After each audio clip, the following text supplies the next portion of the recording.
এই মুহূর্তে যে খবর আপনাদের জানাবো, চিকিৎসক সুবর্ণ গোস্বামী এবং চিকিৎসক মানস গুমটাকে পুলিশের তলব। 2রা সেপ্টেম্বর চিকিৎসক সুবর্ণ গোস্বামীকে বউবাজার থানায় তলব করা হয়েছে, আর তার পরের দিন 3রা সেপ্টেম্বর তলব করা হয়েছে চিকিৎসক মানস গুমটাকে বউবাজার থানায়।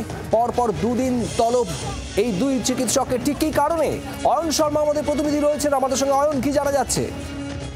দেখো, তোমাকে বলে রাখি শুভদীপ, 2024-এ যখন West Bengal junior doctor front থেকে শুরু করে চিকিৎসকরা যখন ধর্মতলাতে ধর্ণা দিয়েছিলেন, সেই সময় পুলিশের তরফ থেকে একাধিক অভিযোগ করা হয় যে যান চলাচলে বাধা দেওয়া হচ্ছে এবং জায়গা দখল করে মানুষের অসুবিধা করা হচ্ছে। একাধিক অভিযোগ ছিল। সেই অভিযোগের পরিপ্রেক্ষিতে বিগত 1 বছর পর বউবাজার থানার তরফ থেকে একেবারে নোটিশ করা হলো। দুজন জয়েন্ট প্ল্যাটফর্ম ডক্টরসের দুজন চিকিৎসক, একেবারে চিকিৎসক সুবর্ণ গোস্বামী, তার বিরুদ্ধে তাকে নোটিশ পাঠানো হলো। তার বীরভূমের যে বাড়ি, এই বীরভূমের বাড়িতে নোটিশ পাঠানো হলো। পাশাপাশি মানস গুমটার যে বাড়ি রয়েছে কলকাতাতে, সেখানেও একেবারে পুলিশের তরফ থেকে, বউবাজার থানার তরফ থেকে চিঠি পাঠানো হয়েছে।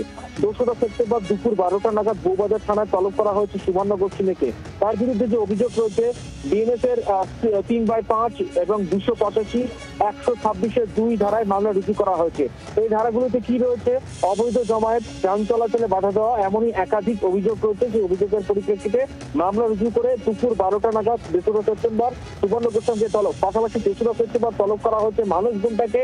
তার বিরুদ্ধেও তলব, যে অভিযোগ রয়েছে, এই অবৈধভাবে জমায়েত, যান চলাচলে বাধা দেওয়া, মানুষের অসুবিধা করা, এই এমনই একাধিক ধারায় মামলা রুজু রয়েছে। তাকে 3রা সেপ্টেম্বর দুপুর 12টা নাগাদ তলব করা হয়েছে। এই তলবের চিঠি তাদের বাড়িতে, প্রত্যেকের বাড়িতে পৌঁছে দেওয়া হয়েছে এবং প্রত্যেকে বলা হয়েছে যে একবারে নির্দিষ্ট সময় 3 তারিখ, যাকে সুবর্ণ গোস্বামীকে 2 তারিখ দুপুর 12টার মধ্যে হাজির হতে হবে বউবাজার থানায়, এবং 3 তারিখ দুপুর 12টার মধ্যে চিকিৎসক মানস গুমটাকে তাদেরকে অবশ্যই হাজির হতে হবে থানাতে এবং জবাবদিহি করতে হবে যে কেন তারা জমায়েত করেছিলেন। কিন্তু বিগত 1 বছর আগের এই মামলা, সেই মামলায় কেন ফের তলব, তার নিয়ে ইতিমধ্যেই চিকিৎসক যারা বোঝা যাচ্ছে। অয়ন, ধন্যবাদ। অয়ন শর্মা আমাদের প্রতিনিধি ছিলেন টেলিফোনে।